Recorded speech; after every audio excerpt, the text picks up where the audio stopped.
Live. Live. Are we live? Live, live, live. Well, mic is working. Good. Phew. Long day. Starting this live stream an hour late. But that's okay. I was helping a buddy with a bunch of tree work. That vlog I did the other day about that white oak coming down on his neighbor's RV and getting tied up in a pine and a maple tree.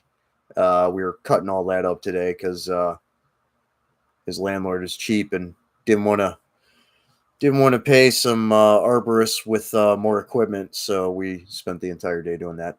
Anyways, Hukavac Foster, what's up, bro? Thanks for tuning in. Welcome, one and all. Welcome everyone to the monthly Q&A live stream. Just kicking it off here, running an hour behind, and that's okay. So yeah, as always, I'm going to answer the community post questions first, and then I'll give some updates on some other stuff, and then free for all in the chat and talking with everyone for about 2 hours. What's up, Noy? Thanks for tuning in, man. Good to see you. Yeah, so we'll start with that. I'm going to get these community post questions knocked out. I'm sure people are still going to be joining, anyone that does care to join. And yeah, we'll go from there. So again, long day. I just got in the door like an hour ago, so still covered in wood chips and stuff, but whatever, you know. It was a good day. So out in the woods, chopping up trees that needed to be chopped up. So yeah, it's a good time. Anyways, community post question time. First question from Miklik. Always appreciate you, brother. You always have great questions. Simple question this time. How many pull-ups can I do? Last time I checked, about 21.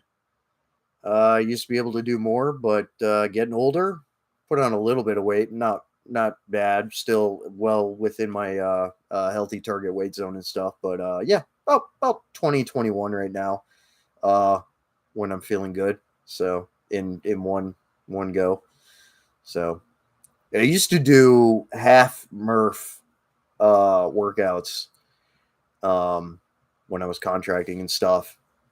So yeah, really pushed it hard a lot, and just gotta keep doing the things. And like today, doing the tree work, it's a lot of good PT. Not a lot of pull-ups out there, but a lot of lifting, a lot of log PT. But yeah, pull-ups about 20, 21. Last time I checked. It's a good question. Thank you. Let's see. Protection Insight Security Channel, formerly the Angry Security Guard channel. Always appreciate your questions as well. So I guess pertaining to the meme, do I like it hot or mild for food? I am a chili head. I love spicy food. Lived in Texas for a few years as a kid, and really expanded my palate to enjoy spicy food. And I've got probably close to 10 bottles of hot sauce in my fridge of different kinds. There's this one, it's a mango Scotch bonnet hot sauce. It's really good that I've been digging on a lot lately. I like the Hot Ones hot sauces. Those are good. There's so many good hot sauces out there. But yeah, otherwise, like, I love peppers and stuff. Like, I love spicy food. Thai food, Mexican, Indian, doesn't matter. As long as it's good, it's good. And yeah, I love spicy food. Mild is okay, like salsa on a breakfast burrito or your eggs in the morning and stuff. I mean, that sets the tone right, But yeah, I'm a chili head. I love spicy food. His other question was, what do you think of the difference between the American Red Cross and the American Heart Association CPR curriculums, and which would you choose? I like the American Heart Association one more because they they have the bundled BLS Basic Lifesaver course in with their CPR program as an option, and I like that more.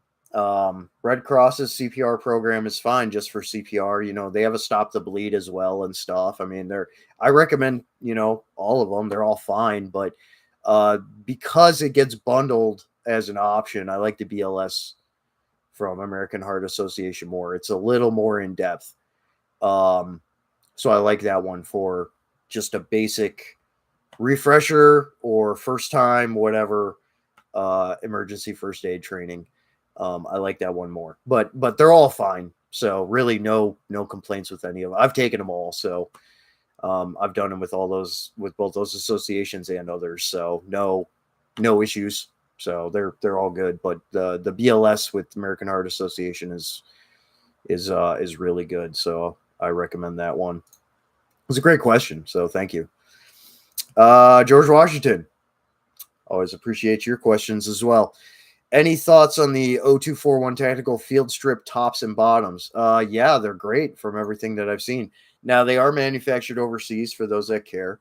They have a partnership with Optimal Performance Systems, the UR Tactical ops gear, which they make good uniforms. And I run one of their chest rigs for now. They're fine. Great uniforms. Also the 0241 anoraks or their smocks that they were making, the limited edition smocks, those were really awesome too. I know they're probably going to do another run of them at some point. Definitely worth picking up because those are really cool.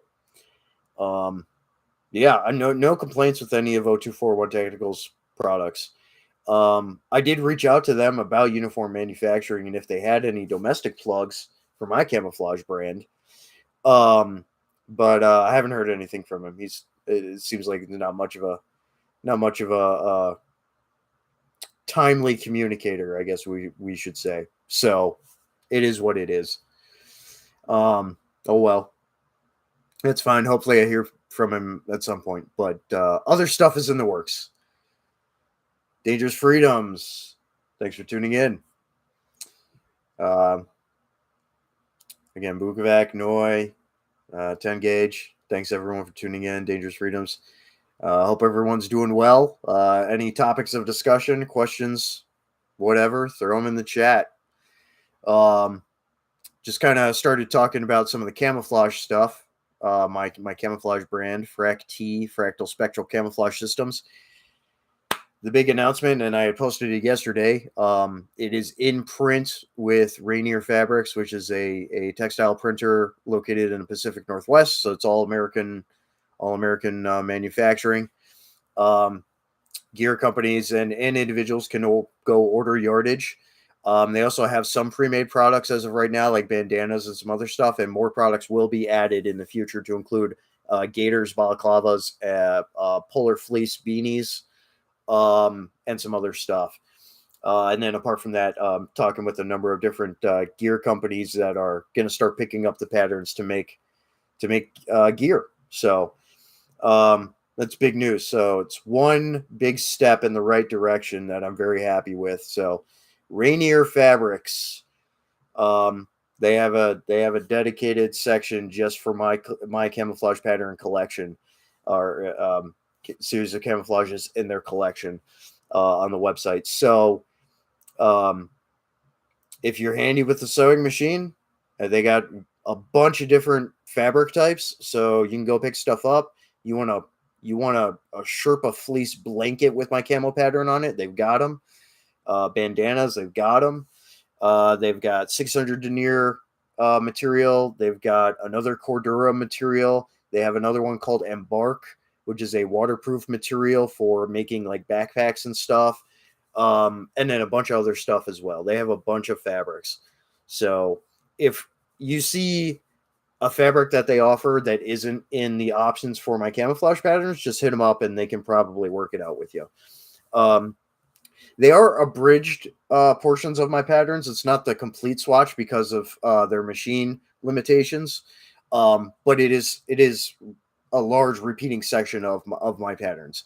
So the whole concept is there. It just had to be cut down in length a little bit because their machines couldn't take larger than a certain print size dimensionally, and a file size and stuff, which I get. That's fine.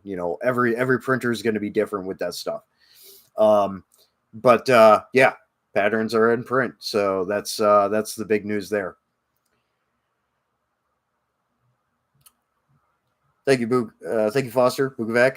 Appreciate it, man. Yeah, it's a big step in the right direction. So, um, independent makers, people that just want to DIY projects, whatever, and then gear companies and all that, like they can order. Anyone can order yardage. So that's awesome. Twin Arrows, happy Patriots Day. I don't know if it's necessarily a happy day. I mean, I had a great day, but the premise of Patriots Day. But yes, thank you. You as well. Um, it is something that is burned into many of our memories, at least those that were alive at the time. I was in high school when it happened, and remember it like it was yesterday. There's some things I can't remember from last year, but that I remember.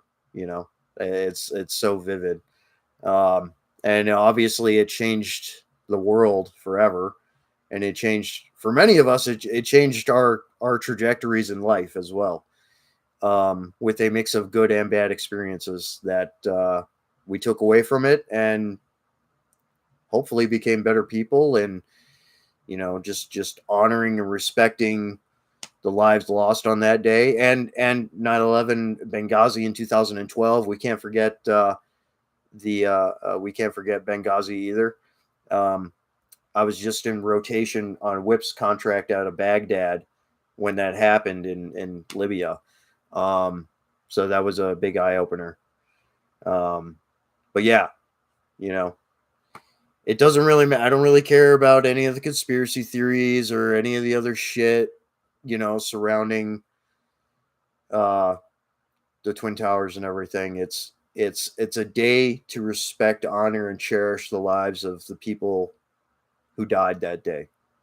That's what that is, and Benghazi, and at Benghazi as well, which is crazy that Tig finally did an interview with Sean Ryan. I've got that queued up to listen to watch later. One of the GRS guys that was in Benghazi, for those that don't know. Yeah, it's close to home because I've worked alongside those guys in the past, and not those GRS guys specifically, but I've worked alongside GRS in the past on the Whips contract and stuff as a ERT, emergency response team, or TST, tactical support team, whatever you want to call it. It's changed names, acronyms, nomenclatures, over the years, but same job. Yeah. So my little piece about that today. So never forgotten indeed. Exactly, Twin Arrows. Yep, doesn't matter. People lost their lives. Can't forget it. So, oh, Foster, you were in Saudi Arabia when it happened? Jeez. Yep. I mean, yeah, the Arab Spring kicked off, and it went crazy across the entire region. So, yeah, it was wild.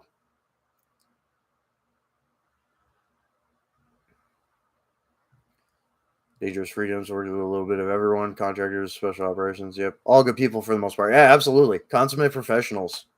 At least is people I worked with. I was Army 05 to 08, got out, kind of a breaking in, crawl, walk, run period. Getting into that type of contracting. But yeah, and I did that for several years. Yeah, pretty wild. Met a lot and have worked with a lot of really cool dudes. Dangerous Freedoms, you were in electronic in the med when it kicked off, and we were told to stand up. Yep. That happened to us with the Afghanistan pullout, because I was on an ERT. I was on a GSOC ERT, so just a global global security deployment ERT team at the time. I was working.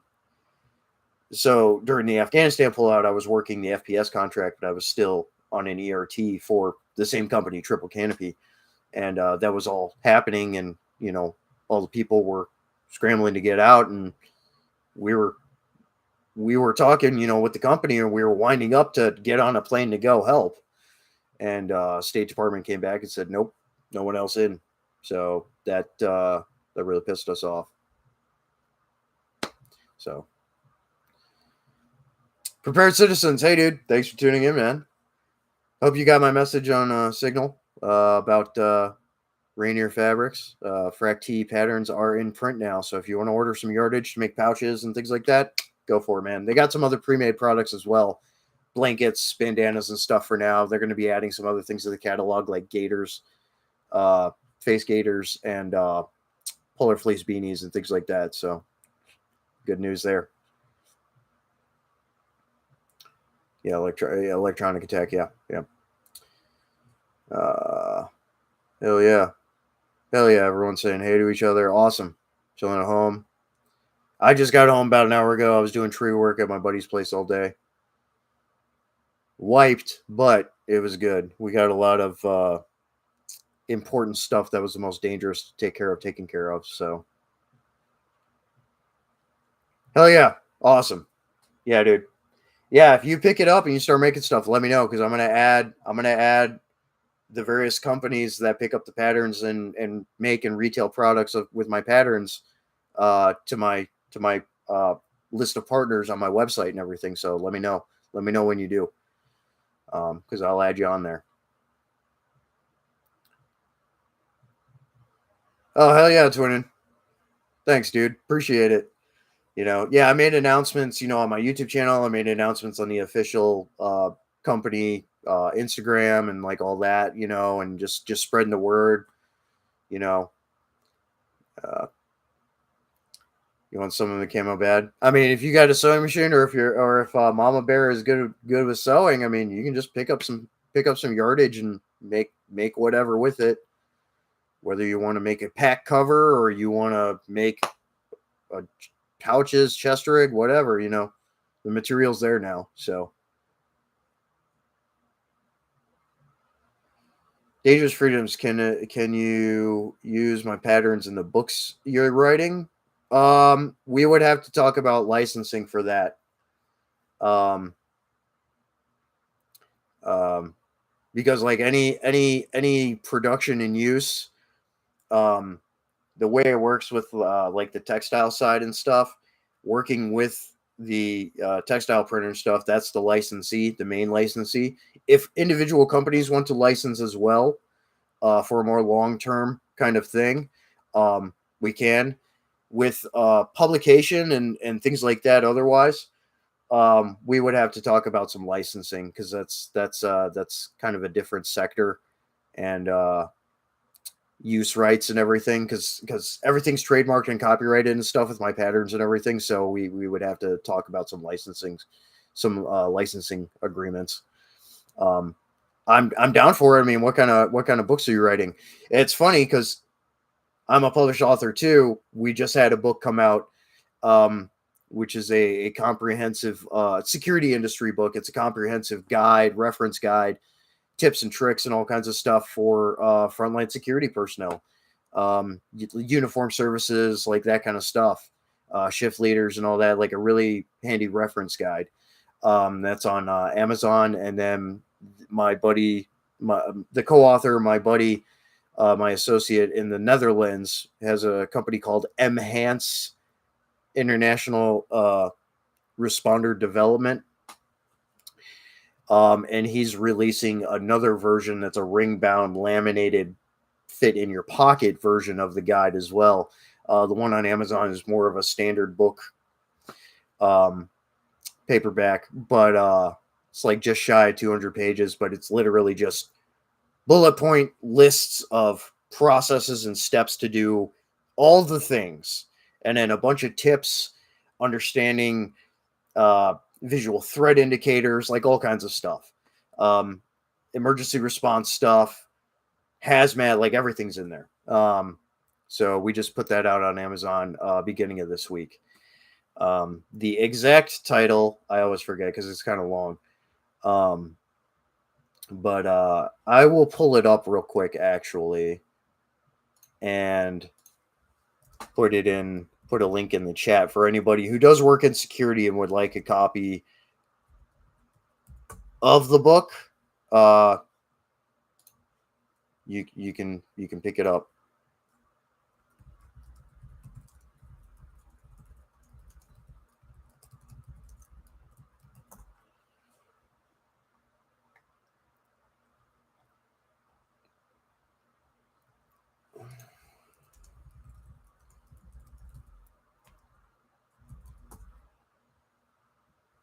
Hold on. That one.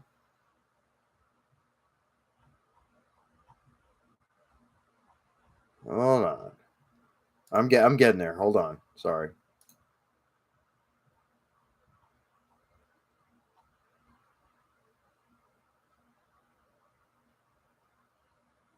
Oh, no, I don't want Kindle edition. Paperback.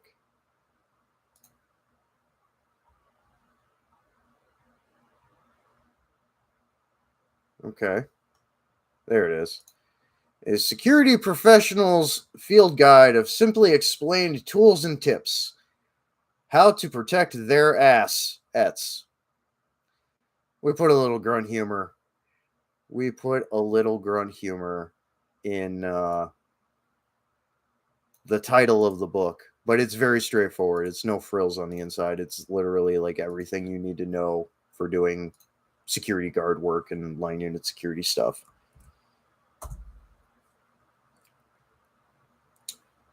So let's see. Robert Ham, thanks for tuning in. Sorry, I was pulling up. That's a link for my newest book that I co-authored, security industry related stuff. So anybody that does work in security as a PSO, security guard, PSS, whatever, it's a good reference guide.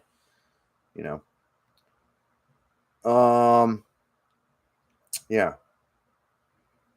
Let's see, Twin Arrows. We do need to figure out how much he needs. So Rainier Fabrics does sell fabric by half yard. If you're making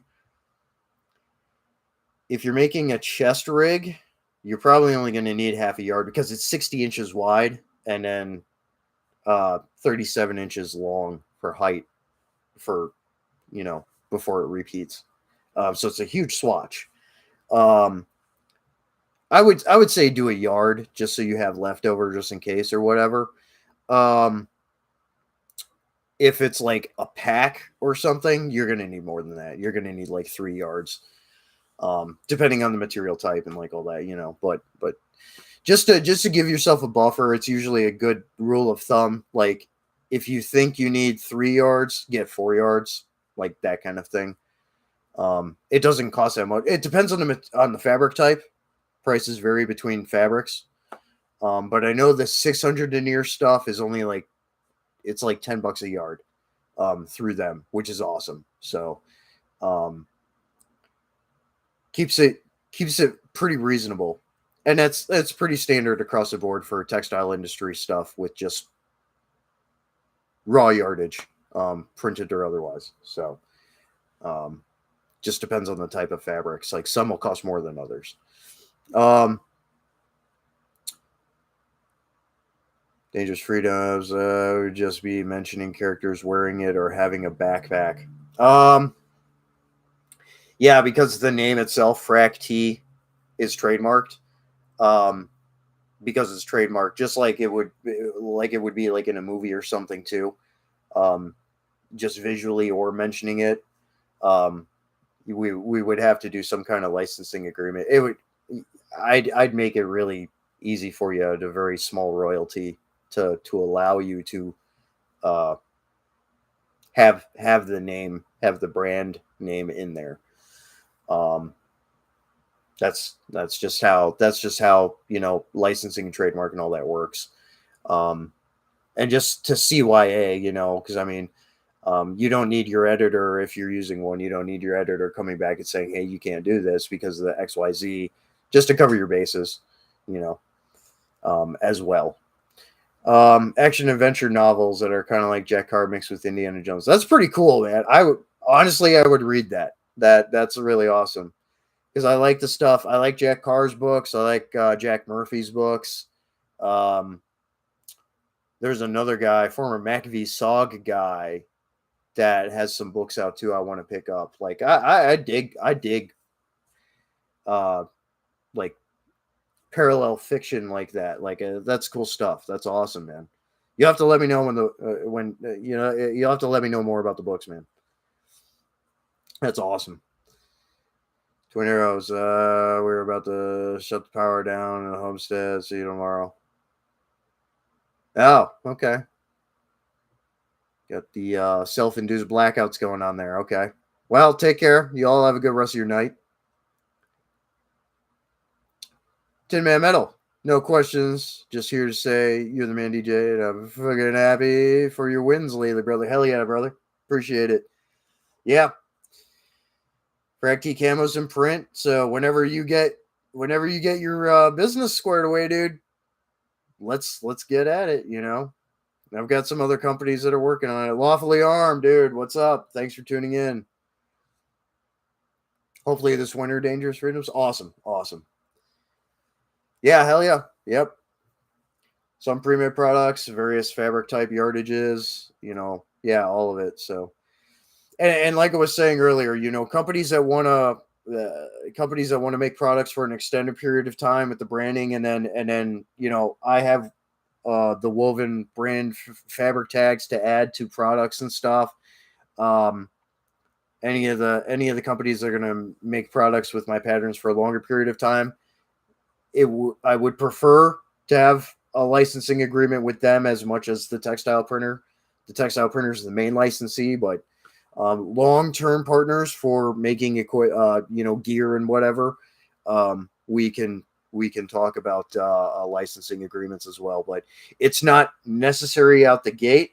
But you just need to let me know if you need the brand fabric tags to add to gear and stuff. In the interim, for a period of time, and then after that, just keep that ball rolling, right?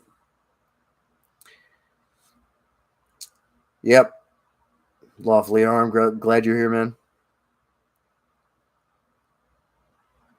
Lawfully Armed. I think it was APAC or a Decepticon yesterday. I don't know.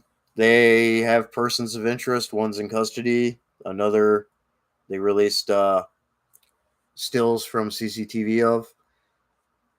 I don't know. Hard to say, but they did.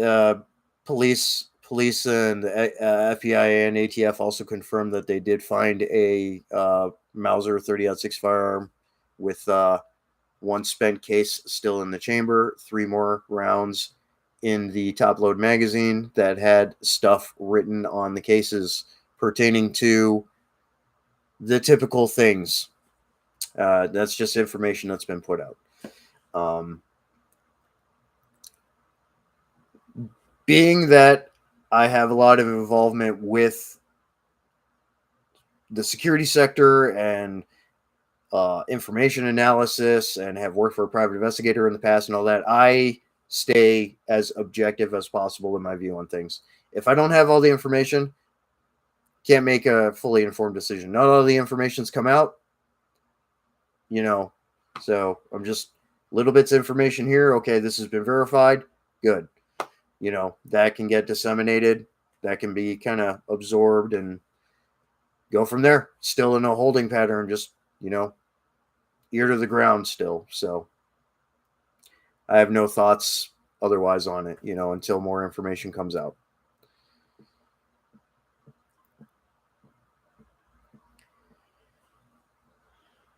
You got to hand it to them, though. They're actually pretty good at their job. Whether it is antagonistic in intent or they're actually doing what they're supposed to be doing, they're good at their jobs. I mean, they've written the book on modern forensics and advanced in investigation and things like that, right alongside partnering with various law enforcement agencies around the country, to include some here in my state. We actually have one of the premier forensics laboratories for doing stuff with especially shoe print and tire impressions. Also fingerprinting quite a bit too. Helped the FBI write the entities here helped the FBI write the book on fingerprinting back in the day.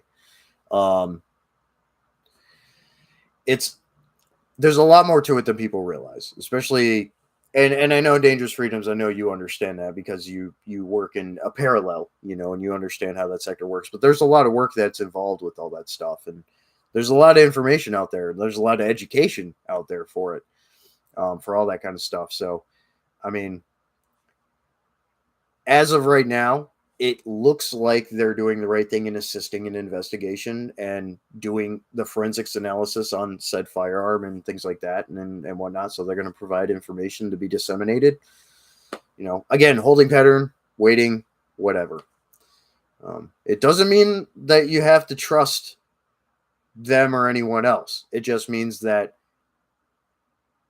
people that are good at their jobs are doing their jobs and are going to provide information and have provided information and are assisting in investigation. That's all that means. Again, objective lens on it, not no bias either way.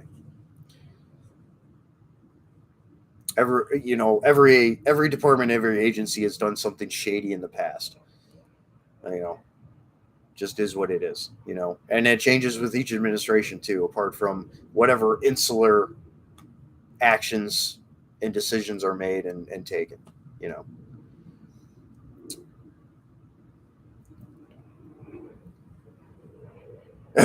Teenage Mutant Ninja Turtle did it.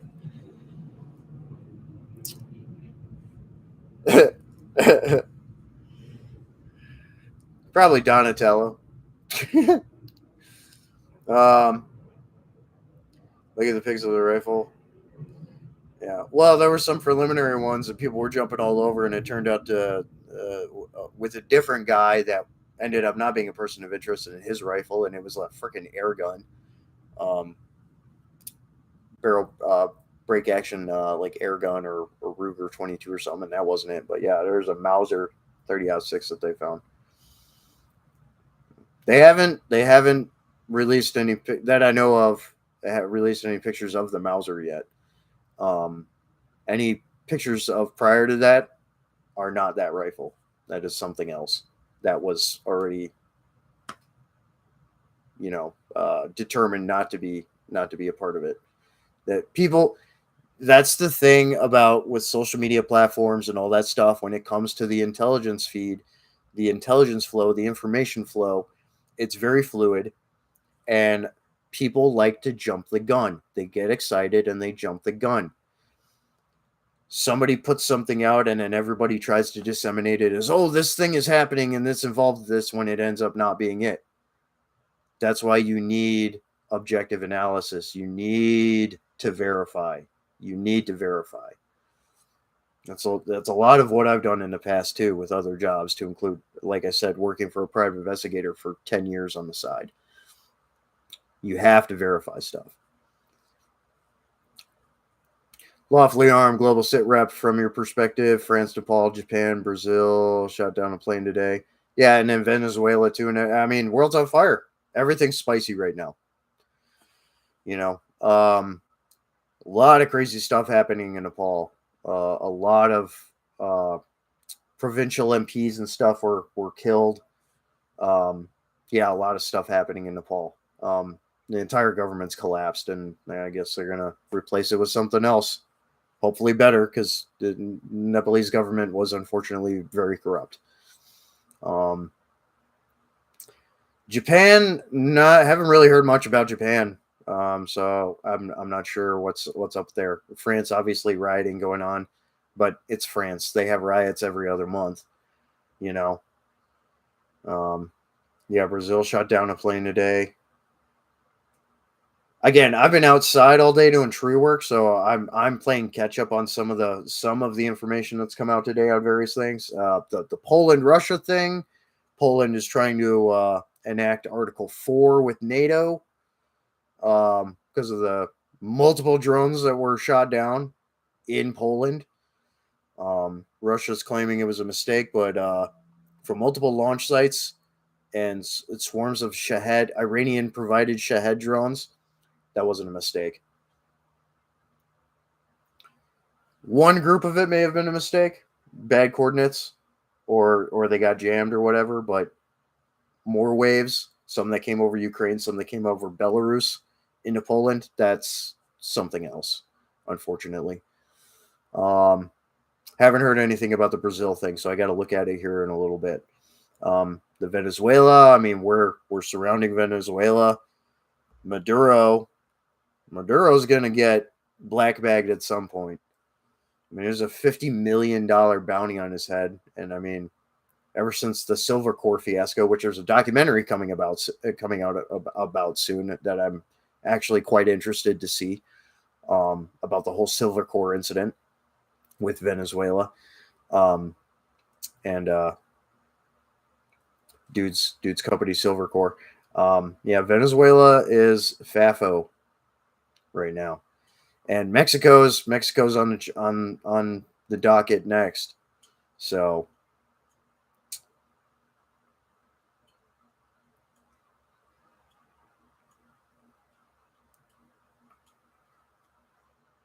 yeah, exactly. Dangerous Freedoms. The first pictures of the rifle that came out, it wasn't even the right guy, but that guy in his vehicle had a break action air rifle, or a Ruger 22. It was one of those two, an older Ruger 22.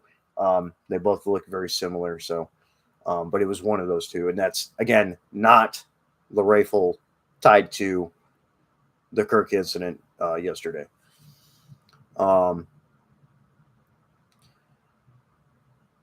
Lafayette. Oh, okay. Oh, okay. The Brazilians shot down a Venezuelan drug plane. Good. More, please. More of that. That would be great. Oh, Glory, welcome. Glad you tuned in. You're hearing about a guy named Sky Valares from Utah. Wrote a song, deleted social medias, gone missing. Yeah, I don't buy in a rumor mill. That's what I was talking about before. Have to objectively verify things. Rebel Spirit, yo Poppy. Hey Poppy, how you doing? Thanks for tuning in, man. I answered the community post questions. There wasn't many, so now I'm just kind of shooting a breeze with everyone and talking about topics, answering questions in here and stuff. Talked about my camo brand stuff earlier. Talked about my recent book. Yeah, that's what's going on there. Oh, another thing I can talk about is this Bandcamp stuff with music. I am not happy, and a lot of other musicians are not happy. Bandcamp is trying to completely remove PayPal and implement Stripe, which is only supported in like 52 or 54 countries. There's 192 countries. PayPal supports almost all of them, besides a few, to include like North Korea and stuff. Not a smart move by Songtrader, which is the parent venture capital holding group that owns Bandcamp now, after they bought it from Epic Games after like 3 months of ownership on Epic's part a couple of years back. Songtrader is going to bury Bandcamp. It's gonna destroy it. I'm very mad about it. I use PayPal for all kinds of stuff. I've had PayPal since like 2009. Like, I'm not switching. I'm not. I already micromanage enough. I'm not gonna add another payment platform that's sketchy as hell, has consistent UI issues from all the people I've talked to that have had to deal with it. And it's a foreign banking entity. They have an office in San Francisco, but they're based in the UK, in Ireland. But they ask for like all kinds of additional personal information that you don't even need to open a normal bank account, let alone PayPal. And it's like, no, fuck that. So Bandcamp is unfortunately on the chopping block for all of my music projects. Um, if they continue to move forward with this, and I mean, there's been thousands and thousands of artists that have just bombarded Bandcamp with complaints saying, "Don't do this." Um, if Bandcamp decides to go forward with this, easily 1/3 to almost half of the entire user base on Bandcamp is going to leave. That's a lot of revenue loss, not just for the artists, but for Bandcamp. And the other problem with Stripe, well, I mentioned that. Yeah, Stripe doesn't support like over half of all the countries in the world. Bandcamp supports way more. And there's a lot of people that use uh, PayPal, that are really pissed and they're worried because they're not going to get paid. And they were kind of saying the same thing to me because I emailed support as well, and I was like, "What are you guys doing? Why are you doing this? What happens if I don't get Stripe?" And they're like, "Well, then you just can't set anything for a price for purchase, or if it's at if it's already got a set price on it, we just can't send you the funds." I'm like, "So you're gonna s- steal my money from me, basically? That's theft. Like you guys are asking for a fucking lawsuit, like big lawsuit." So that's not cool. Stripe sucks. I'm not getting Stripe. So fuck Bandcamp and fuck Stripe. Um, the alternative platform I'm looking at is called Ampwall, like amplifier Ampwall. Founded and owned by a guy named Chris Grigg, who's very involved in the metal scene and stuff. I listened to some of his projects. I talked to him personally the other day in email, asking some questions about Ampwall because I'd only first heard about it like 2 months ago. It's very much like Bandcamp, but better in some ways, especially with the user interface and things like that. With Bandcamp, for each music project, you have to have a separate login for that, and then you can link them all together. With Ampwall, you just have one user login, and then you start artist pages. So it's all under one thing already. For fans, buyers, listeners on Ampwall, it's free. For bands, there is a subscription. For every 5 hours of music uploaded, it's $10 a year. So I think that's pretty man. That's less than DistroKid for having one band at 20. I think it's 22 or $25 a year, distributed Spotify, Apple, iTunes, all that, Deezer, all that stuff. So even better than a professional direct deposit payment, no middleman payment system, media rights management organization for musicians to get their music on various platforms. The price is even better than that. So I was talking to Bukovac Foster, and because he and I are in the band Pythonism together. Everyone go check it out. Lovecraftian themed psychedelic funeral doom metal. If you like really crushing, heavy, slow stuff, check it out. And then Bryce, my other half from Eldarion, which new album, 2 versions just dropped the other day. I've got both albums up on my YouTube channel, but they're on Bandcamp and all the other streaming platforms, Spotify and all that. That's the one band I have going through DistroKid right now is Eldarion. So go check that out too. But yeah, so I was talking to them, and I think I'm going to migrate at least some of the projects to keep under that uh, time frame, bracket of allowable upload before your subscription amount would increase. I'm going to migrate projects over there. I think I'm going to migrate Pythonism, Eldarion, and probably Odious Emesis of projects that I'm involved with or that I handle directly. I'll probably migrate over there right away when I do pick it up. I don't handle any of the Decoherence accounts. That's all handled by Stroda over in the UK. I haven't heard from him about what he's going to do. but I know most of Europe uses and prefers PayPal as well. I mean, everybody's used PayPal on Bandcamp. I've been on Bandcamp since 2011, and they're doing this shit now. Like, I don't want to leave the platform, but I'm not going to pick up fucking Stripe just to have to deal with a crappier payment system that I don't want in the first place to have to micromanage and switch all of the band accounts that I manage on Bandcamp over to that. Fuck that, you know? PayPal is easy. And I've used it for a long time. I've never had an issue with PayPal. Other people have. Okay, fine, whatever. I've never had a problem. So, yeah, it pisses me off to no end. Kind of in that whole circle tangent here about Bandcamp and how bad they're fucking up right now. Yeah. No, nobody said anything in a few minutes. I guess they're listening to me rant.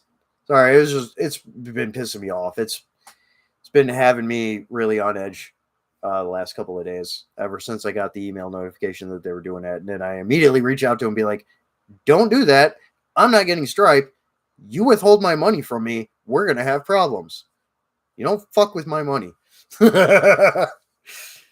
Especially for how much work Bukovac, Foster, and I have put into Pythonism, or the work Bryce and I have put into Eldarion, or that I've put into Odious Emesis, or the Anointing Maelstrom, or doing vocals for Decoherence, or other projects and up and coming projects like Aposticum, my solo world music Nordic tribal folk project Bonnie.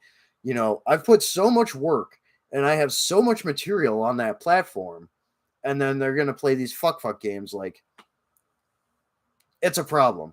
It's not good. So Bandcamp for the longest time has been the best platform for supporting independent artists and underground music. With this ownership change, just like whenever any venture capital group gets a hold of something, like with restaurants, I don't know if anyone watches the Bright Sun Films channel about the Bankrupt series, about all these restaurant chains and everything else, that venture capital group gets a hold of it and then runs everything into the ground. That's what's happening with Bandcamp now. So that's my last piece on that. Fuck you, Bandcamp. Undo the dumbassery. Otherwise, you're going to lose easily half of your user base. So that's all I have to say about that. Yeah. There are some more questions and topics and stuff out, you know.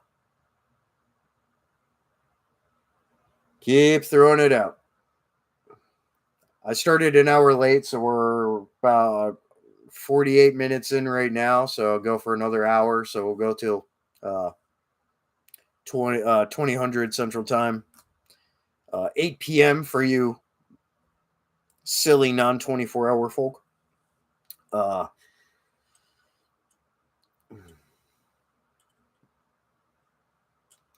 Dangerous Freedoms. They're bringing in the kids with business degrees that have never built anything, and they get bright idea of doing the opposite of what made the company great. Yeah, that's part of it. But the venture capital people, I mean, it's a bunch of executives that the good idea fairy is surgically attached to their shoulder, and everything they touch burns to the ground, you know, whether it's quickly or over time. Yeah, but that's part of it too. It actually happened. So Epic Games, after buying Bandcamp, held it for like 2 months maybe, and then sold it to Songtradr, Songtradr, Songtradr, as many of us like to call them. Sold it right to them because of like union busting and stuff. Because the Bandcamp employees had unionized. I'm not a fan of unions, but whatever. Do your thing. This is a right to work state. I don't give a shit. But Songtradr bought them and did a bunch of union busting stuff. Fired half the staff at Bandcamp, and brought on people like Dangerous Freedoms mentioned. Apart from, again, the high level piss poor decision making that's going on. So I just the platform is getting ruined. So gonna have to find something better. All those links on the about section of my YouTube channel, they're gonna have to change. I'm going to end up deleting some of them, and they're just going to have to change because I'm going to have to go to another platform. And Ampwall is looking like the best option for that right now. Yeah. Lawfully armed U.S. and Poland. Yep. I mean, they're tight. They've been tight, you know. But yeah, Poland is trying to invoke Article 4 with NATO Article 4, which means they have to have an assessment and conference and all that stuff done and all that. But that's one step towards Article 5, which, if that were to happen, if the world wasn't spicy enough, it will get a lot spicier. And remember, I've said in the past, there's basically a 7-point template of things that have to happen to go into full-scale global war again. Economic warfare. That's always going on. Diplomatic fracturing and degeneration. That's been happening. Research and development at an accelerated rate of weapons technologies, and then fielding said weapons technologies. That's been happening. Increase of proxy conflicts. That's been happening.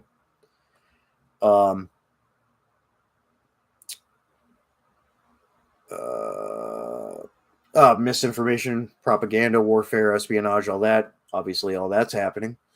And then the last 2 points would be a major catalyzing event, which may have just happened. And then from there, with major catalyzing event, deployment of special operations, intelligence services, all that. And then after that, declaration, full-scale kinetic conflict. That's the 7-point system. That is the template. Every time. That's the template that has to happen. So, yeah. We're like 0.5 right now. Possibly moving into 0.6. You know. So everything else is already happening, been happening. New ones are happening, whatever. And then 0.6 and 7. Those are the two moot points that those happen. Anybody under the age of 42 who hasn't served in the military be getting a draft card or be getting their selective service number put in a draft pool. We'll just put it that way. And if younger people haven't signed up for selective service, hey, guess what? They use their social security number instead. Because they know who you are. So keep that in mind. Right? I won't have to worry about it because I've served in the military and I'll be 40 soon. Depending on the place, and if the contract is right, I'll take some more PMC work while I'm still somewhat full of piss and vinegar. But I'll probably be in a team lead role or something. But pay's got to be damn good for that kind of thing, and I wouldn't be doing it for very long. So, and that's the thing. That was the thing about early GWAT and the surge during the surge and stuff. A lot of those guys with various companies, whether it was DynCorp and Triple Canopy back in the day, Blackwater, all that. A lot of those guys, they did it for a couple of years, made their money, and got out. And a lot of those guys are doing very well for themselves. Some are multimillionaires. Some have successful businesses. Others just, you make good money like that, and then you don't have to. If you're smart about your spending, you don't have to work another fucking day in your life. Like that kind of thing. That's how it was back then, but that's not how it is now. But full-scale conflict were to happen, those kinds of lucrative contracts would absolutely happen again. So,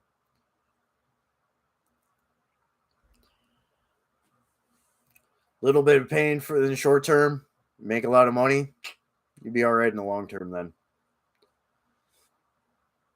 Something to think about. Dangerous Freedoms, one of the platforms you worked with is old as shit. Hopefully you don't end up like the guys that had to get called back to run the run the Missouri during the Gulf War.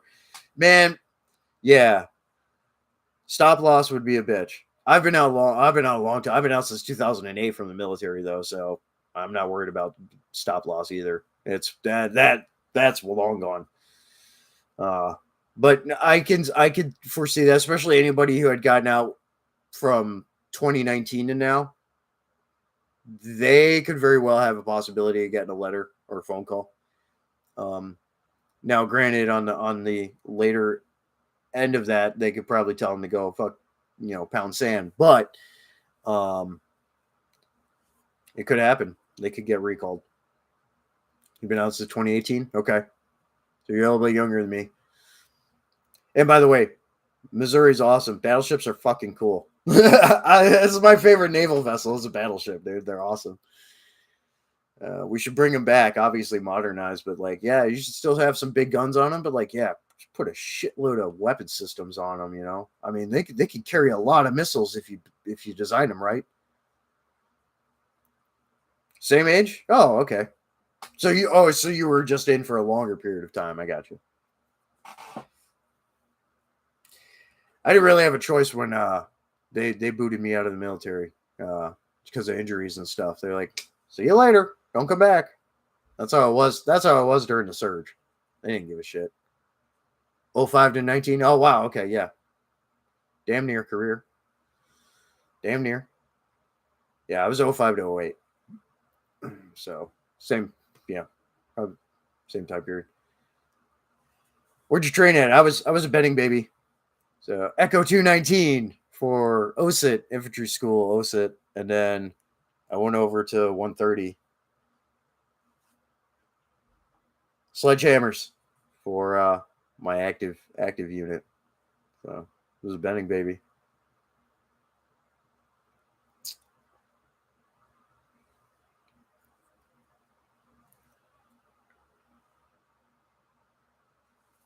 Dangerous freedoms. Hit the wall where it was get out and take your chances with the VA or reenlist and go to med board. I mean, you're going to have to deal with the VA either way. So, just at that point, with how long you had been in, med board probably would have been the better option because then you would get military medical retirement and VA. You have to have a certain amount of years in to get both, though. So.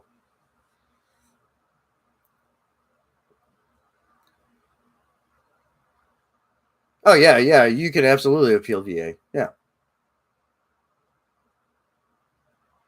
I'm just saying. I was just saying that if you were to do the med board and not just get out and go to the VA, if you were to do med board and get medical retirement with that much time in from the military, you would get military medical retirement pay and VA disability compensation. That's all I'm saying. No, you can't appeal a bad med board. No, you can't. I got med boarded out. You can't appeal it. No. They're just like, yeah, it's probably going to take you too long to heal, which it did take me a while after being injured, but whatever. And making more money in the private sector anyway, for a few years. So, okay.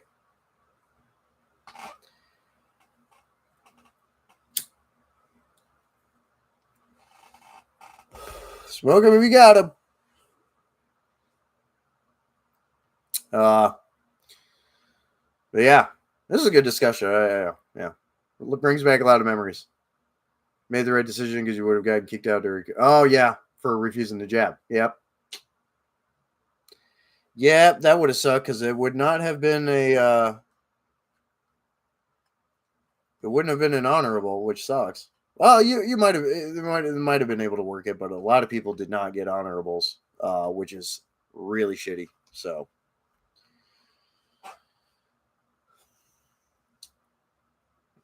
Hell yeah. Yeah, you did make the right decision. I agree. Good man. Cheers to you.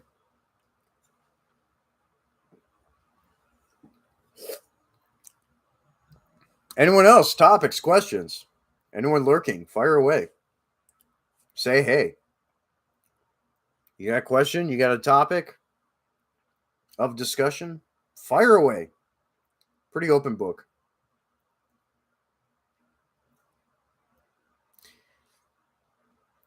I enjoy doing the live streams.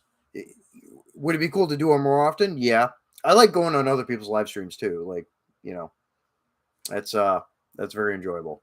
So being able to just talk about whatever with people, you know.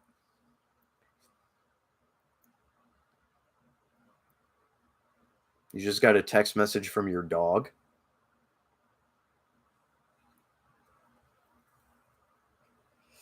You better keep an eye on that pupper. Scheming little devil over there. Pet insurance. Ah, I'm in an apartment. I have a cat. Not allowed to have dogs here, unfortunately. Once I am finally get some land and a house and stuff, I will be getting a dog again. I grew up around all kinds of animals, so you know, love dags. Dags. You like dags? I like dags. Um, yeah. Keep firing away, people. Keep them coming.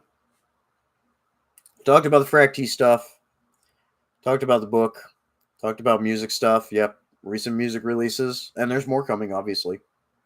It's just with some of the projects, they won't be on Bandcamp. I don't think if stuff keeps going the way it is.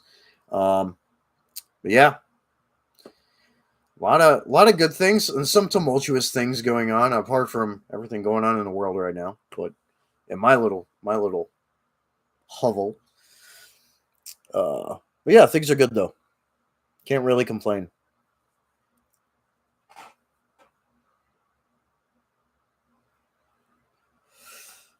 Now, if the housing market could freaking improve and, you know, drop them prices back to what they should be, I'd be a lot happier man. But you gotta wait for the bubble to pop. We are in a recession, no matter what people think. The numbers don't lie. Dangerous freedoms. We rescued a couple dogs. City folk tend to dump their Christmas pets in the county during the fall. In the country during. Dude, that's awful. That pisses me off so much. My buddy's neighbor that I was, or my buddy that I was helping with tree work all day today. His neighbor, the one big white oak tree destroyed her old ass RV. I don't think it ran anyway, but she just got a elderly dog rescue because the family just abandoned it. I'm like, kind of asshole you got to be to do that. Like that's just you're a terrible person if you do that. I understand there are some circumstances where you do have to surrender an animal, unfortunately, but fucking just don't be a terrible person. It is infuriating. I agree.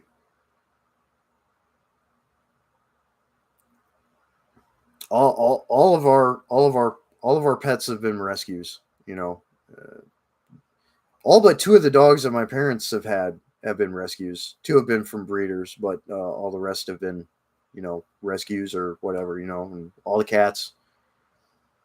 I've only got the one cat now. Had two cats. They were sisters. Unfortunately, the one sister passed away. Uh, and then another cat prior, you know, unfortunately passed away too. But they've all been rescues. So breeders need to get their heads out of their asses because, especially like the puppy mills and stuff, you know, they need to knock that off. There's a lot of animals out there that do need good homes that aren't getting them. So yeah, if you got the space and capacity to take care of and love a rescue animal, get one.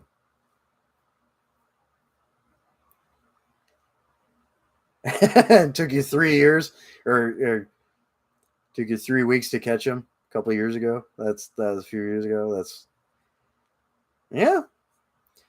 Especially you know they're after a while they get used to being out there. You know, But yeah, I mean, they're scared, you know. Yeah, poor guy. I'm glad you got him. Glad you're taking care of him. Man's best friend.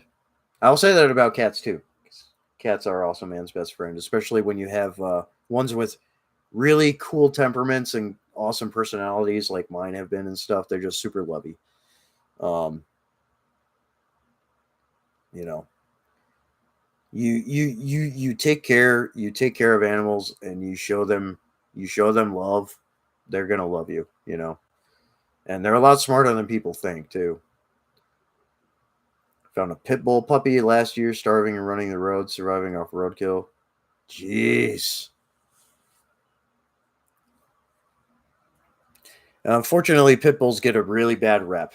Um, I've met a couple pit bull mixes in the past, well, and I should say one of my buddies has a pit bull mix. She is the most loving, adorable dog. I mean, she's very hyper, but I've never seen her growl, or like snap at anyone. You know, um, obviously well trained dog, but you know, temperament. Now with certain breeds, it is inherent in the breed, but it's all on the owner too. That's a double edged sword there. Oh, I believe it. I believe it. Super loving. Yeah, that's good. That's what's up.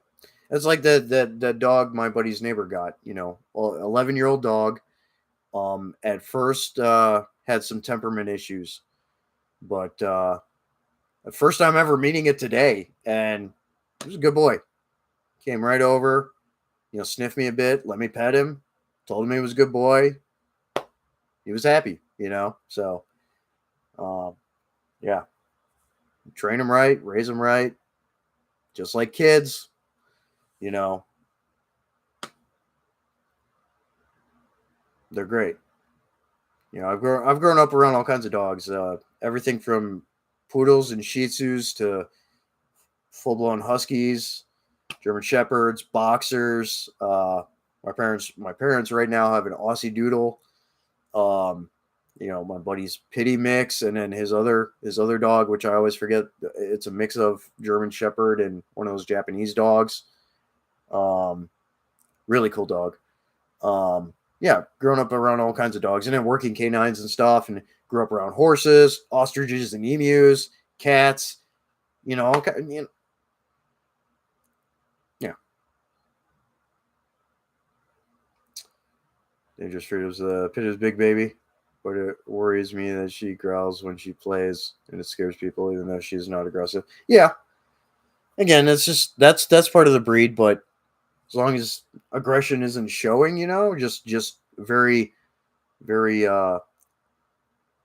very active playing, like that's one thing. But hopefully, no snaps happen. It seems like none have, and that's good. So, you know, I would say in my county humane society, at least a third of the dogs in there are pit bull or pit bull mixes. You can guess why. Unfortunately, I grew up with chows and pointers, so I'm used to hunting and protection dogs. Yeah, right on. Awesome. Yeah, I'm used to those kinds of dogs just as much as much more of your standard domestics. Like yeah,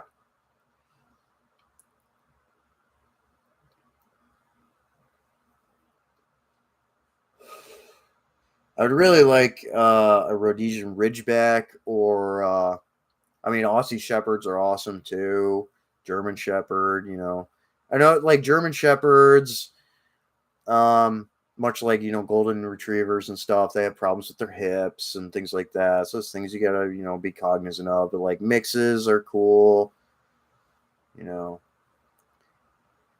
Yellow Lab German Shepherd mix is actually a really cool dog. And then my parents' dog Aussie Doodle. It's got the fur of a poodle, the fur and the ears of a poodle, and it's more of the size, and it's got the eyes and everything, and the intelligence of an Australian Shepherd. Really cool dog. They're hypoallergenic, being the poodle fur. Really cool dogs. Really smart. Very loving, And the dog before, my parents had a boxer. Um, insofar as like most recent dogs. Um, and they're just balls of energy, but they're wonderful as well. Big dogs when they think they're lap dogs, Oh yeah. Good discussion on pets. Any other discussions? Any other topics? Questions? Keep firing away, people. There's 5-ish people in here. Come on, fire away with other stuff. What you got? What you got? Ridgebacks are awesome. Yeah. Really want one. It'd be really cool. They're really cool dogs. Also extremely smart.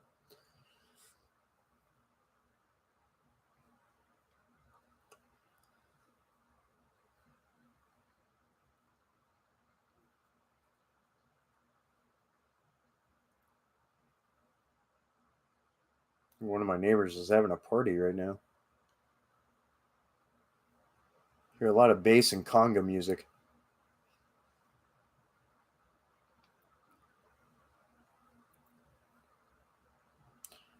Yeah, spent all day.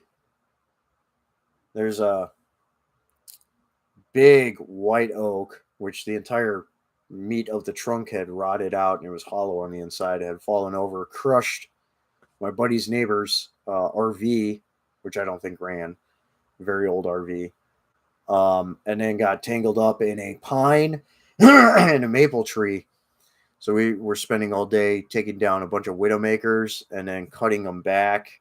They're still kind of like locked into each other with a couple of major bows and branches, but like we were cutting everything back and getting a bunch of the really hazardous stuff taken care of, and get some tow strap wrapping on the trees and stuff, and make sure they didn't split any more than they did and all that. So then we'll have to we can get down to cutting the big meat of them. So I am tired today. I didn't sleep very well last night either, but whatever. That's rough. Yeah, it is. Yeah, shit happens,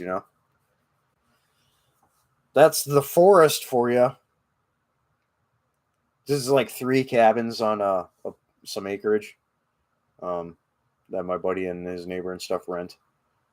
So they're roughing it, but I mean they're in the woods, So trees come down, whether they rot or a storm comes through and brings them down, which has happened a couple of times out there that I've had to help, that I go help, take care of.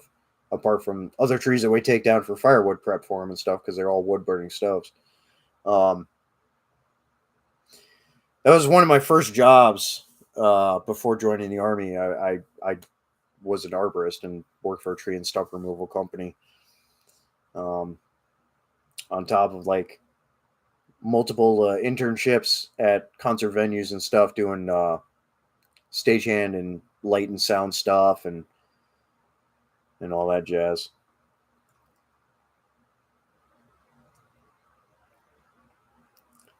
But I've always enjoyed that kind of work, but it's very backbreaking, so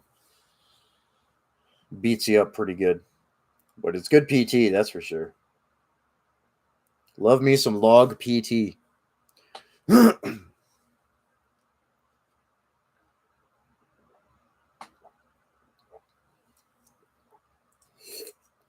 Yep, that's exactly it.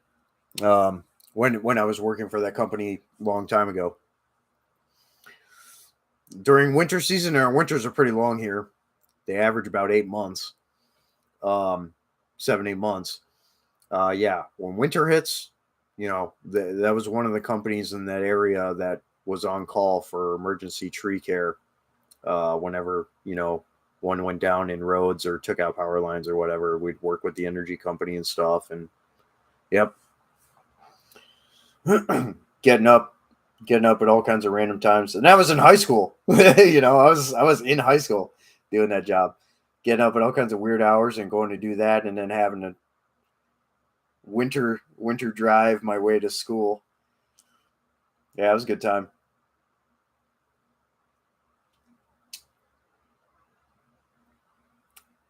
I say that somewhat sarcastically. I hate getting up early. How I made it in the military, I don't know, but I hate getting up early. I'm a little bit more of a night owl, or kind of like that transitional,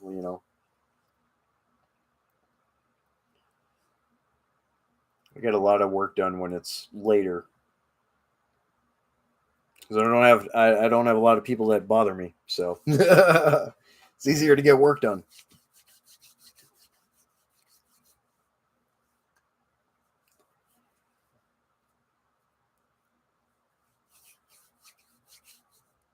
Now a couple people bailed out. What the hell? No, it's okay. It's around supper time, which I'll definitely be chowing down hard after the live stream here. Got about 45 minutes left in it, by the way. So, like I said, started an hour later, but I go for 2 hours typically. Yeah, same. I don't like getting up early, not unless I absolutely have to. If it's like a road or long ass drive, yeah, okay, I'll get up early, but it's really got to be a good reason for me to be getting up early. Otherwise, no.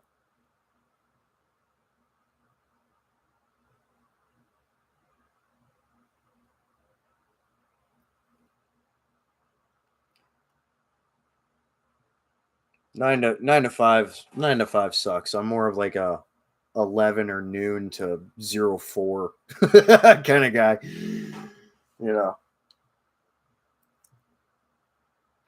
I get sleep when I need to, but obviously been putting in a lot of work. Published author, musician in like 10 active bands. Some solo, some with other people, all that stuff. The camouflage brand, and then job security industry stuff, which I am trying to dial that back, especially with the camouflage brand taking off and stuff. I would like to make my brand, my business, my priority, so I'm trying to scale that back. Yeah, same, Dangerous. Yeah, it does not feel good being up that early unless you have are just used to it and conditioned for it over a very long period of time. 3.5, 4 years in the Army, I had that regimen for a little while after, but like, no. Like with the contracting, sometimes your shift was a 16-hour shift. Whatever, like your hours varied. Sometimes you were up at night, sometimes you were up during the day, sometimes you were up for 3 days in straight, like whatever. But yeah, the regimented being up that early, fuck that noise. I hate it.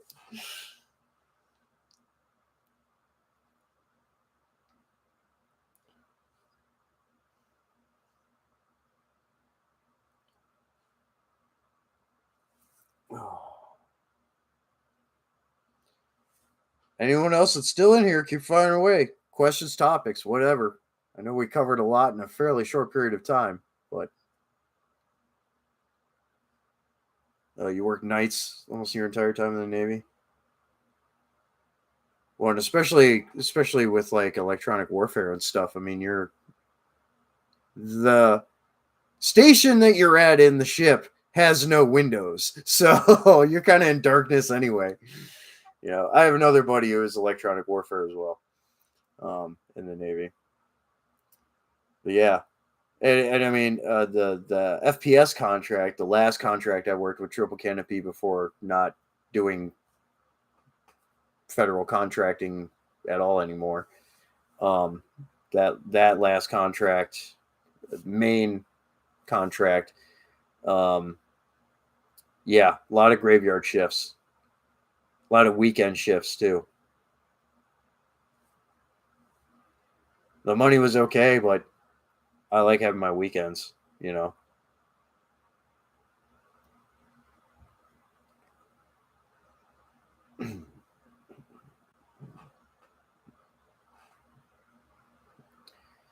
Graveyard's okay though. Again, you don't have a lot of people to bother you, you know. Um, I had worked at Home Depot for a short time too, way back in the day, and I worked the third shift, the freight shift. Um, that was okay.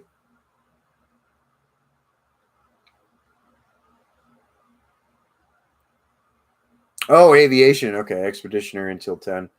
I mean, even aviation. I mean, some of the stations on those aircraft, you don't have windows. Some do, some don't. But I get it. I get what you mean. I get what you mean. That's cool. I think if I hadn't joined the army, I probably would have joined the Navy because I like aviation's cool, but I like being on boats. Like boats don't bother me. I grew up sailing and stuff. My dad had a sailboat, not a big one, but I have other friends that have bigger sailboats. You know, so I grew up on boats and stuff. You know, like it was cool. Couldn't do a ship job. Yeah, it takes a it takes a certain kind of person to handle being on a ship.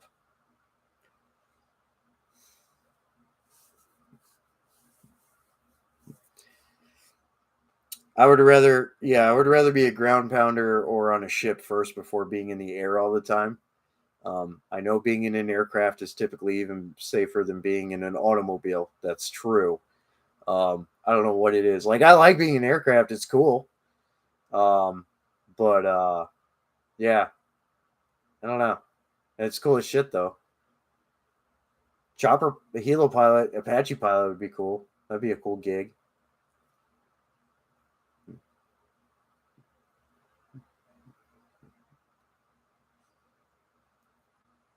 Warthog pilot, that'd be cool too. Dude, Little Bird pilots. Some of my favorite ass monkeys are some of my favorite people on the planet, dude. Those guys are nuts. I love them so much. They're awesome. They don't give a shit. They're like, no, I can get in there. We can do it. Yeah. They're great. Yeah, that's our affectionate name for little bird pilots, small helo pilots and contracting is ass monkeys. And then like in vehicles, I was what you call a trunk monkey. So I was like the rear gunner out the back of the SUV, or it'd be up in a turret sometimes. But like if it was a Max Pro or a Bearcat or something, but like the SUVs and stuff, I was the trunk monkey looking out the back, and then the guys in the rear, the second row seats, they call them window lickers. So you get the idea.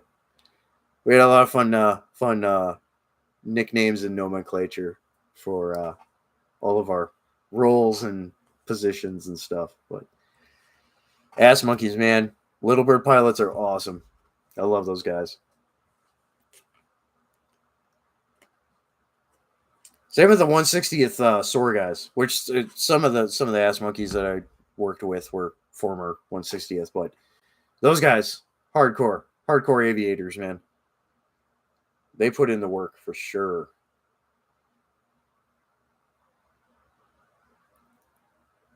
But yeah, ships are cool too. I I always thought ships were cool. Again, battleship, my favorite naval vessel, even though they aren't used anymore. They're cool. I don't know if I could deal with being on an aircraft carrier. I don't know what it is. Like something smaller, like a Arleigh Burke class destroyer would be cool. I don't know.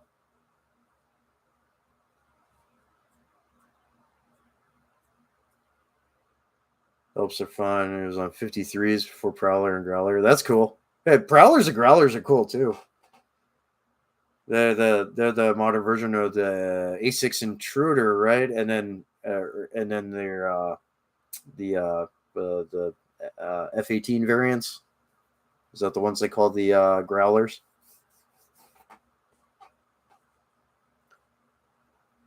I think, right? Correct me if I'm wrong, but I think I think that's right. Flying map, flying map of the Earth over the jungles of forests in South America was awesome. Oh yeah, I've been on the ground in South America in the private sector.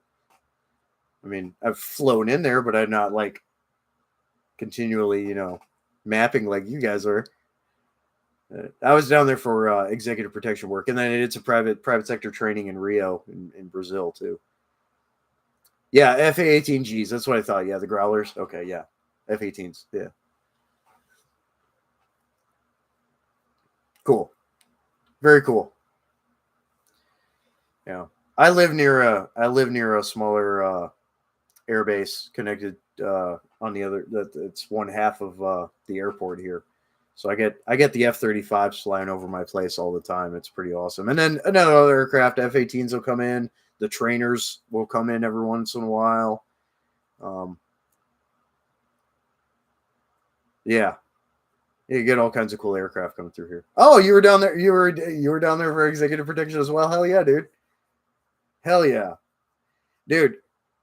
I really liked Cartagena, Colombia. Cartagena was cool. You get the old Spanish colonial architecture, and stuff. The food was just fantastic. I loved the food in Cartagena. It was awesome. I mean, crime, you have a lot of crime there, but the food was awesome. Like Cartagena had a cool I liked it more than like Bogota. Like Cartagena was cool. Um I've been to Honduras too and then Mexico.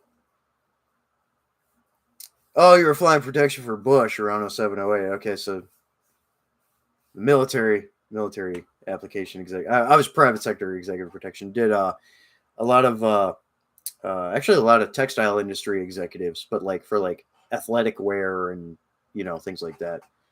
Um, a lot of those manufacturing facilities and like the spandex infused denim jeans that are very popular from Colombia and stuff that get retailed here and like all that.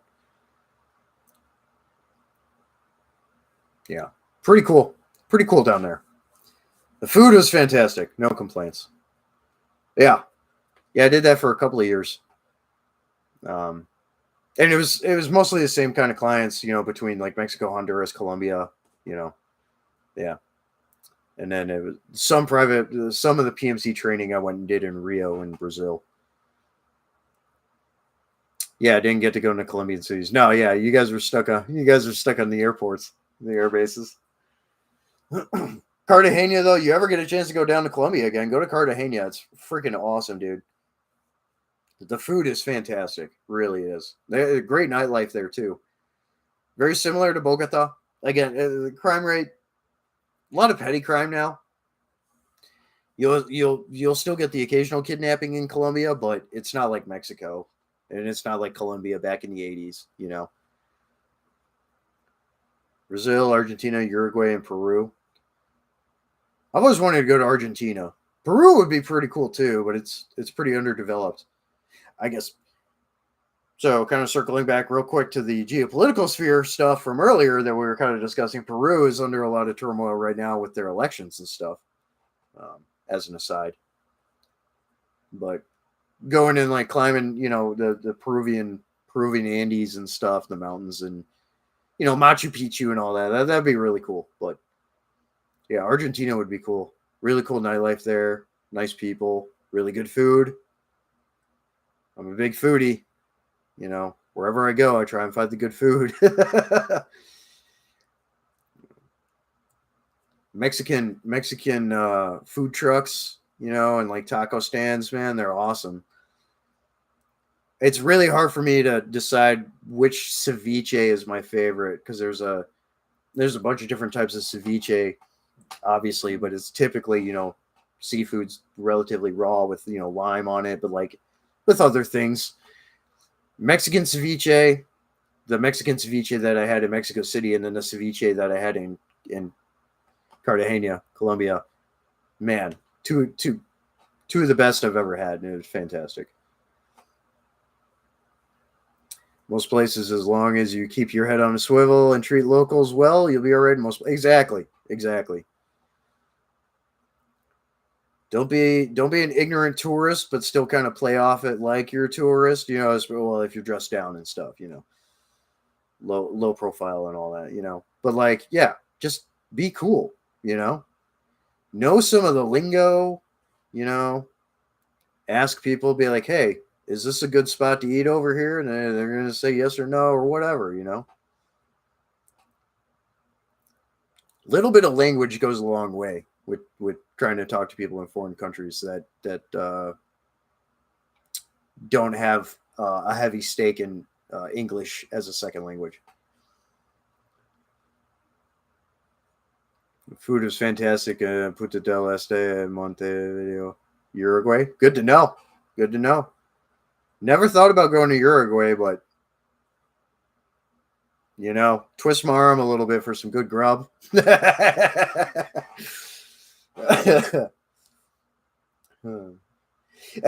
that's the thing about Iraq. A lot of people hated, when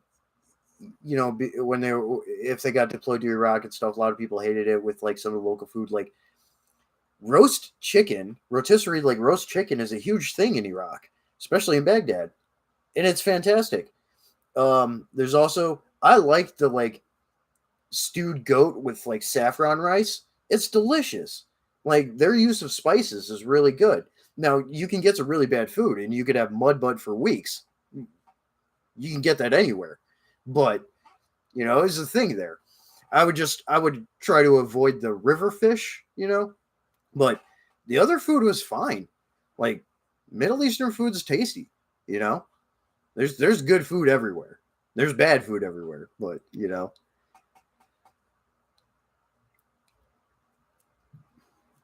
dangerous freedoms. Always hire a local driver, drive you around by the day, and a maid to clean your rooms and do laundry. Pay them well, and they will show you the cool places and give you a heads up for travel. Yeah, exactly. Vetting a good. We also call it, a fixer, or whatever, But yeah, somebody that can show you around, can help you get things, point you to all the cool places and stuff. Like, yeah, absolutely. They're worth their weight in gold and more. You take care of them. Yeah, absolutely. Make good, like with your hotel, like, concierge and security and stuff too,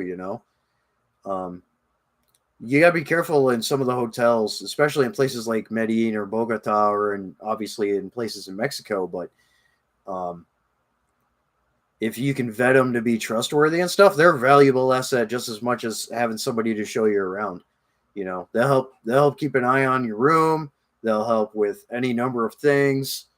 They can help you get things just as much as a fixer can. Like, yeah, like pretty solid.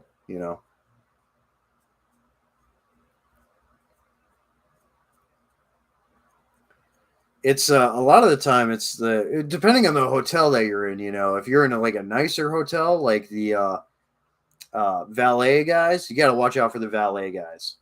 A lot of the time they're connected to the criminal elements in the area. Exactly. The managers are super helpful. You just talk to them, be appreciative and talk to them. Like, yeah, good to go. You throw them a nice tip. Yeah. Really, really, really good people. There's good people everywhere. There's bad people everywhere too, but there's plenty of good people. I always say look out for the valets though. And then in places like, I've never been to India, but it's common in India and it's common in other places too, like in Eastern Europe and other places, like taxi scams. You got to be careful about like taxi scams, which I talk about in a prior publication that I've been an author of as well. Because they can rip you off, but additionally they can kidnap you or drive you to a remote location, rob you, assault you, things like that. So you do have to be careful with taxi scams. That's become a very prevalent and pervasive thing in a lot of countries. But again, you find that right driver, that right fixer, you're solid. Yeah, just about everywhere. Yeah, exactly. more and more so, especially in the last like 10, 15 years. You didn't see it as much in the past, but it's really become a problem in the last decade or so. Yeah, get a local with a car, you know, or rent your own car or whatever, and then have a dude that you can vet and stuff, and then he can drive or he can guide you, you know, whatever, you know. A lot of good guides out there. Yeah, lot of solid people. Especially if you're kind of connected in that security network or whatever too, you know, like a lot of the time they have some really good vetted people. Our guys were always good. They could get us anything we wanted.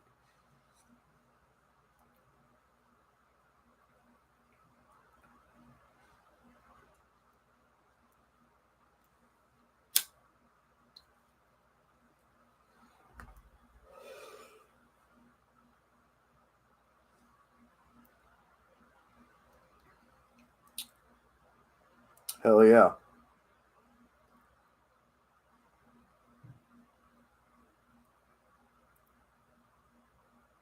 Didn't see it too much in Bahrain and Dubai because they get banished to the desert. Yeah, yeah, right.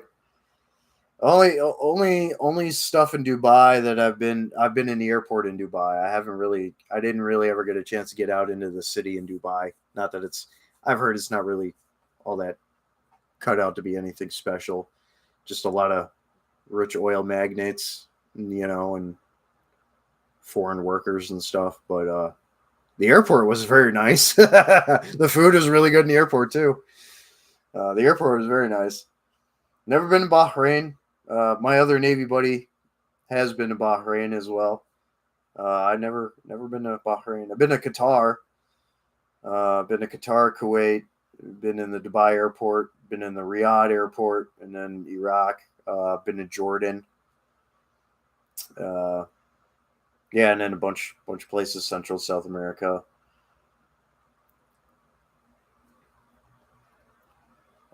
Some places in Europe, UK, Germany. Need to get over. Need to get over at some point. I got a friend. I got a lot of friends in like Finland, so I need to go visit my Finnish friends.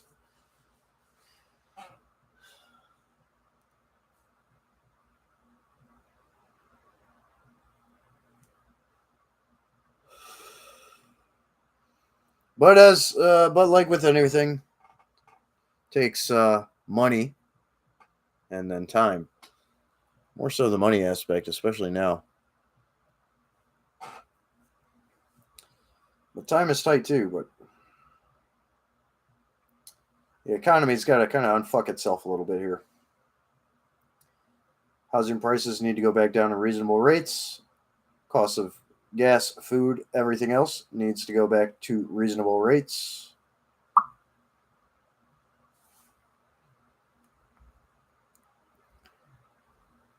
There's no reason anybody should be paying. Let's see. I think today it was 3.75 or 3.78 a gallon at my local gas station. That's insane.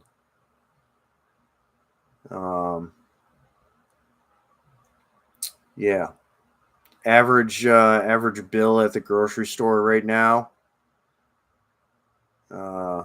Depends on how much I need to re up on certain things, but it's typically around $500 to $600 for a heavy grocery haul, and that's just for me and the lady. Like, it's fucking insane.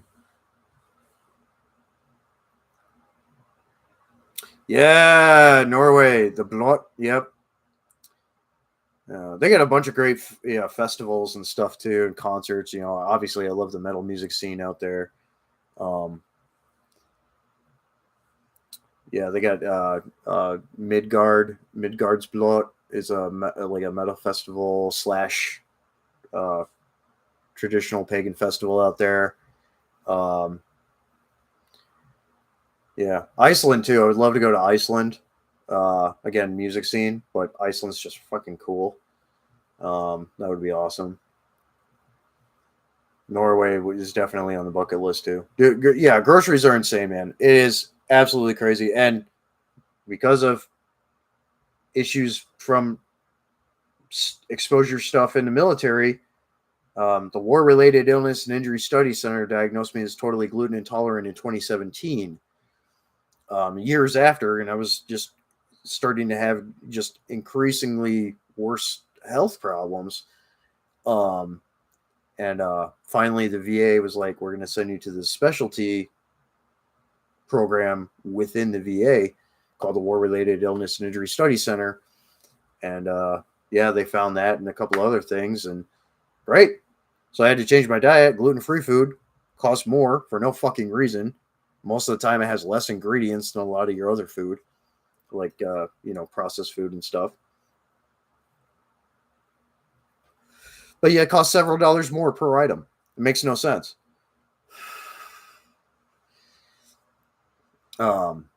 Especially when the ingredients don't cost any more than your typical wheat ingredients or whatever else, But yeah, that exacerbates it. But just the cost of goods in general with groceries and everything else is just ludicrous right now.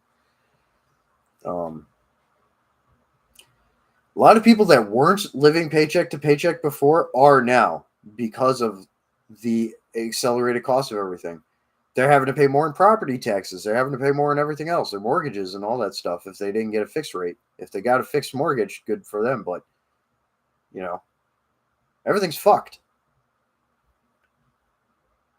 Oh, yeah? Dangerous Freedoms, is that happening to your wifey? Yeah. One of the and this was in 2005. One of the jabs that they gave me, and it happened to thousands of other people too. Adverse reaction, adverse side effects that are permanent now. So,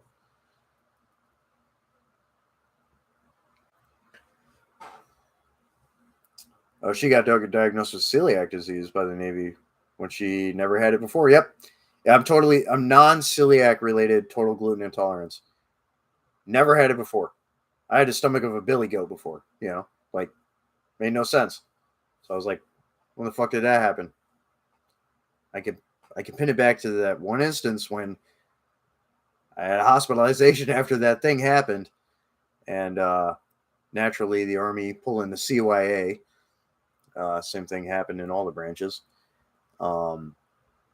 Made it very difficult. And I'm still trying to fight a claim file for getting that covered, because a VA specialty clinic program found the diagnosis, found the issues, some other ones too, but the diagnosis. How is that not an occupational hazard as classified under the PACT Act? But also, how can that not be approved as for a disability rating when they were the ones that found it? Makes no sense. Yep. That's what I think it was. Yeah. But they were doing some other stuff too at that time with immunologic adjuvants that were being added to things that they were administering to people. And the squalene, the shark oil base for adjuvants as well, was screwing people up too. But yeah, it was a number of things. But that was a big one. That right there was a big one. And that's what I assume what they gave me.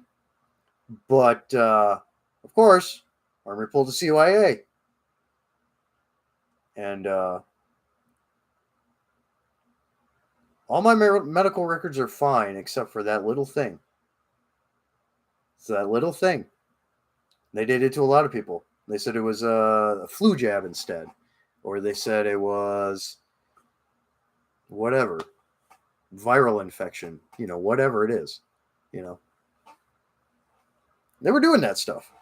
That's just a fact. There are documentaries about this. One is called Killing Our Own, The Truth About Gulf War Illness and Gulf War Syndrome by Dr. Gary Knoll. I forget the other one, which is all about the anthrax jab. Something Orders. that just caused a bunch of horrific disabilities in people. I think there's one or two other documentaries out there, but there's the two that really stand out that are the most well known about that kind of stuff, or that talk about that kind of stuff. The Gary Knoll Killing Your Own documentary talks about more stuff than that. Talks about all the multi-factor issues when it comes to exposures that we face, but that's in there. Apart from everything from jet fuel to the cyano-based paints for stealth aircraft to depleted uranium, like everything, burn pits, like everything. Yeah, they talk about everything, and the medical malpractice stuff too. Yep, nerve damage, Gulf War syndrome. Yeah. Thankfully, I don't have nerve damage, but so I have mitochondrial dysfunction, and then autonomic nervous imbalance, which are the two other like major things apart from the gluten intolerance. So the autonomic nervous system is your brains and organs communicating. That's the system, how they communicate to each other. So it's not like severe, but I'm sure in some way that also contributes to the gluten intolerance. Because like when I would eat something and it would, cause GI issues and stuff, I would get fluid around my gallbladder. So I would assume that that's all kind of interconnected in some way or another. All vets, even up to today, are eligible for Gulf War syndrome that often get diagnosed as other things. Yeah, that's a problem. The VA rarely awards a rating for it, though.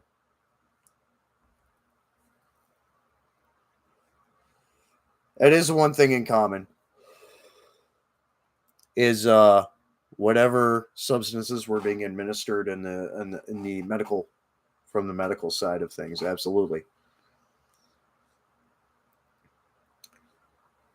And I don't honestly, it's a talking point that should be brought up constantly by the veteran community, but isn't. It gets brushed under the rug all the time. Whether people don't like talking about it for whatever reason, or they're in fear of losing benefits or care or whatever, like whatever number of reasons it is, like it needs to be brought into light and talked about more. It needs to be pressured onto not just the VA but the government as a whole to be like, hey, y'all fucked up really bad and it affected millions of veterans. Fix this shit. Of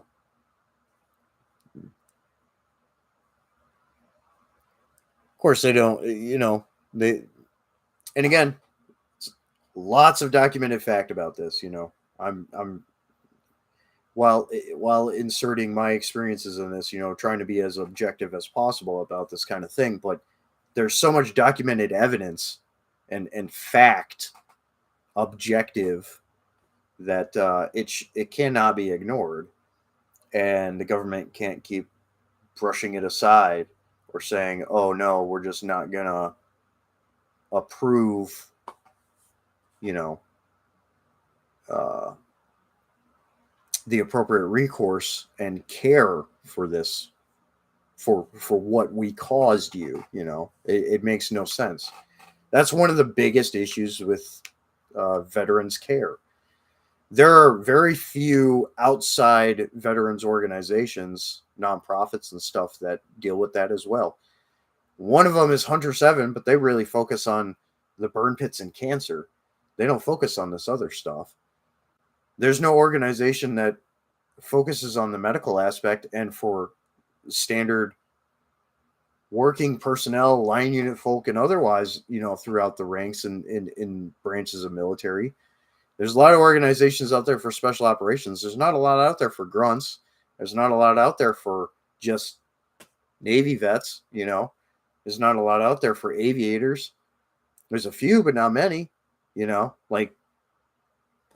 so there's really no outside help either, And then half the time the CVSOs, county veteran service officers, when you try to file a claim for that kind of stuff, they look at you like you're crazy.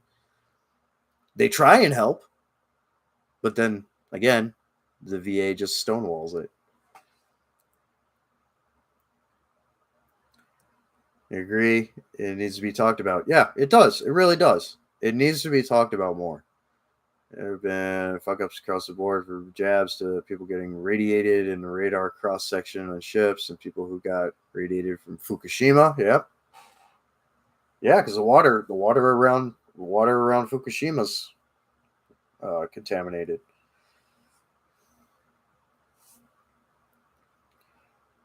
Yeah, I feel for the nuke guys, on the subs and otherwise as well. I mean, God, there's a lot of technology and security and safety protocols in place and things like that, but I mean, it's bound to be that they're getting exposed at some point or another. And I know a guy, like I was saying before, I know a guy from the Navy that painted stealth aircraft, and the paint for painting stealth aircraft gave him liver and kidney failure. An entire squadron whose flight deck mechanics and shooters all died of weird cancers at Fukushima because they were told to sweep the radioactive ash off the flight deck. Wow. That's some Chernobyl type shit, dude. That's wild. That's literally like Chernobyl. That's crazy. Great miniseries, by the way. If anyone hasn't seen Chernobyl that's in here, go watch that miniseries. It's fantastic. I know there's people that are like, oh, there's discrepancies, blah, blah, but no, it's a great series. But it's just like that. It's literally. That's insane. Just another thing to tick to the box of all of the things that everybody in the military gets exposed to in some form or another. Even admin people, I mean, half the buildings that they're in still got freaking asbestos in them, or they got black mold in them or whatever, and they're still out, doing stuff with periodic training in vehicles, being around fuel and all that, and burn pits and whatever else, and then the medical side of it, multi-factor,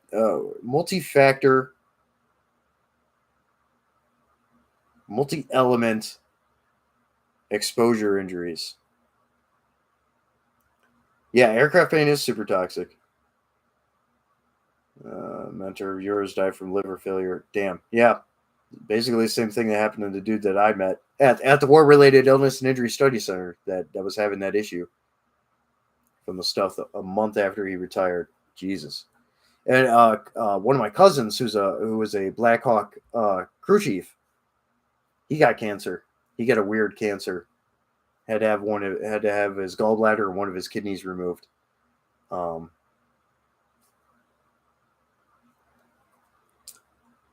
Damn, that sucks.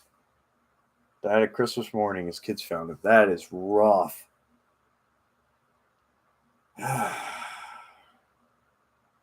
Fuck, man.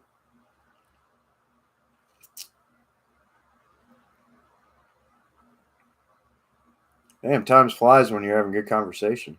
About 7 minutes left in my live stream here. Yeah. Rip to him. This one's to him.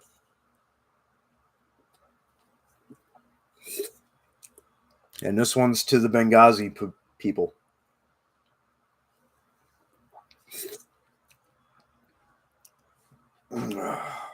Wild, dude. Yep.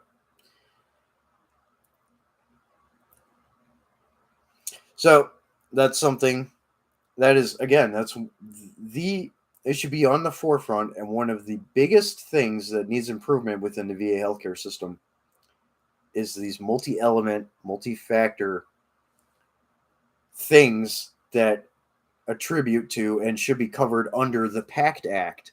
It's not just about burn pits and airborne hazards. It says occupational hazards in there. We have just talked about a fuckload of them.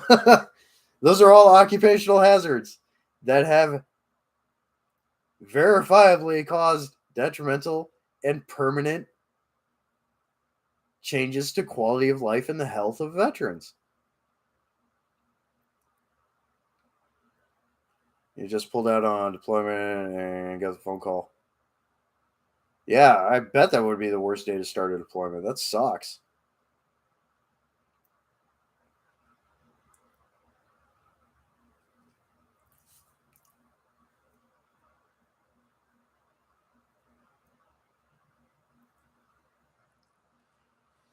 Kind of a converse. Like it kind of sucked for me at first going to my unit, because I was the FNG, but I was taking in place of, you know, myself and a couple other people were taking the place of dudes that had either been killed or freaking maimed from IEDs and or being shot or whatever.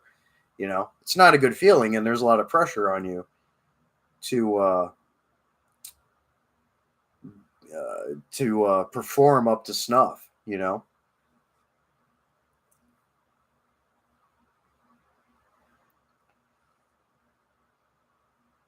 Yeah, wild shit, dude.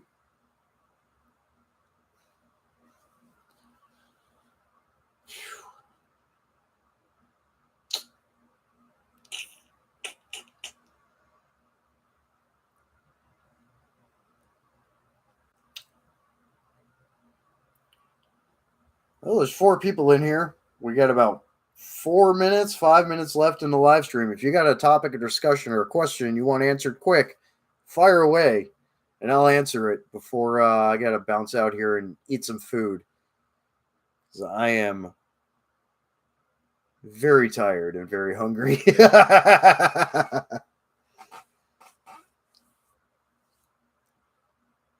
Yeah, exactly. Dangerous. Exactly. Yeah, everyone is mad and you didn't do anything. But, you know, you got some big shoes to fill, You're standing on the shoulders of giants. And I'm glad we were able to pretty quickly gain the respect and appreciation of our unit teammates. But you got to prove yourself.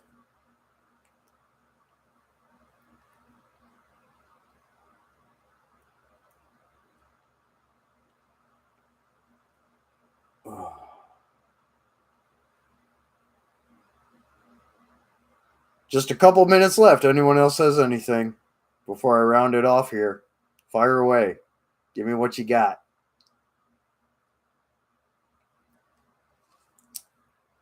Anything. Fire at will.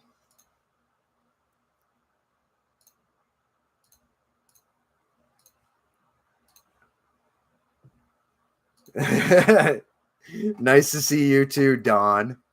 Thanks for lurking. I'm glad you piped up. I will go eat. Don't worry. It's good to see you, man. Dangerous. Just glad we never lost anybody doing anything stupid. One of our sister squadrons lost a couple of people just about every year from something stupid. I mean, it happens. I mean, you could be, hanging out like you're back on the block one day, and the next you're breaking your back off the rappelling tower. It happens, shit happens. I will go eat. I'll probably just cook a pizza or something here.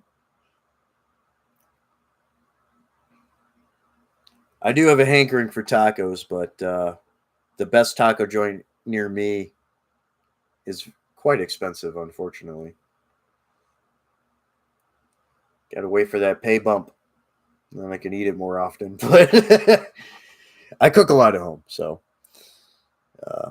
But I do enjoy going and getting some quality grub, whether it's tacos or sushi or whatever. But there we go, talking about food again. All right. Well, we're rounding off at 2 hours here.